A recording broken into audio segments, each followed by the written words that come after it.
ምንድነው ዲያቆኑ ስዕለ ማርያምን አቃጠላት ተብሎ እንደተባለ በመናፍቅ ሚዲያ ላይ ተለቀቀ እና በጣም ብዙ ሰው ነው የተደሰተው። በጣም ያጨበጨበ በጣም ብዙ ሰው ነበረ። የመድኃኔዓለምና የቅድስት ድንግል ማርያም ማህበር ዘኢትዮጵያን 7 ቀን በየቤቱ ያለውን ስዕለ ማርያም ጸሎት ቤቱን መጋረጃውን ለ7 ቀን ጸሎት እንዲያደርግ ዘግቶ ውዳሴ ማርያም ሁሉ አቁመን እያለቀስንባት ነበረ እያለቀስን ነበርና በቅርቡ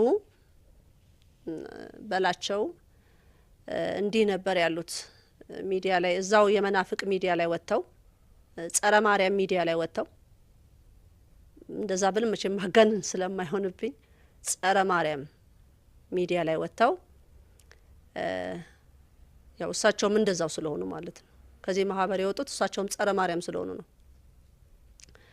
እዛ ሚዲያ ላይ ወጥተው የተናገሩት ነገር የሚገርም ነው። ምንድነው ያሉት? 7 ቀን ጾም ጸሎት ይዘውብኝ ለሰይጣን አስቀጠቀጡኝ ነው ያለው። በጣም ነው የገረመኝ ማለት ነው። እንግዲህ የመድኃኔዓለምና የቅድስት ድንግል ማርያም ማህበር ዘኢትዮጵያ 7 ቀን እግዚኦ ብሎ ነው ወላዲተ አምላክ ላይ ያለቀሰው። እውነት እግዚአብሔር ሆይ ያንተ ፍቃድ ነው እውነት እንዲህ መሆኑ እውነተኛ ከህግህና ከስርዓት ወተን ነው ይሄ ሆነው ብለን የጠየቅ ነው። እንግዲህ 3 ወርም አልሞላው ይሄ ሰው ሚዲያ ላይ ወጥተው ምንድነው መቋሚያ ያነሱብኝ ነው ያለው። መቋሚያ አንስተው ለሰይጣን ይግባኝ ያሉብኝ አለ። እኔ እውነት አንድ ነገር እናገራለሁ።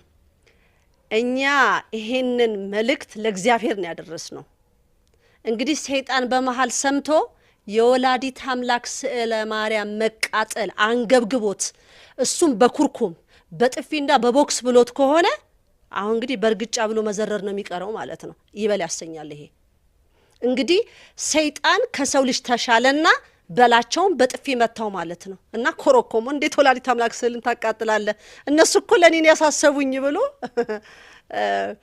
አንተን በጥፊ ከመታ እንግዲህ የኢትዮጵያ ሕዝብ ሁሉ ቁጭ ብሎ መማር አለበት ማለት ነው። ሰው ስለሌለ እውነትም መጥቶ ሰይጣን ኮርኩመዋል ማለት ነው። ይሄን ሰይጣን እንፈልገዋለን በእውነት ስለ ወላዲት አምላክ ተጨንቆ ወላዲት አምላክ በመቃጠሉ አንገብግቦት የታለ ያበላቸው ብሎ መጥቶ በኩርኩምና በጥፊ በቦክስ ከመታው ይሄ ግሩም ሰይጣን ነው። ሰይጣን እውነትም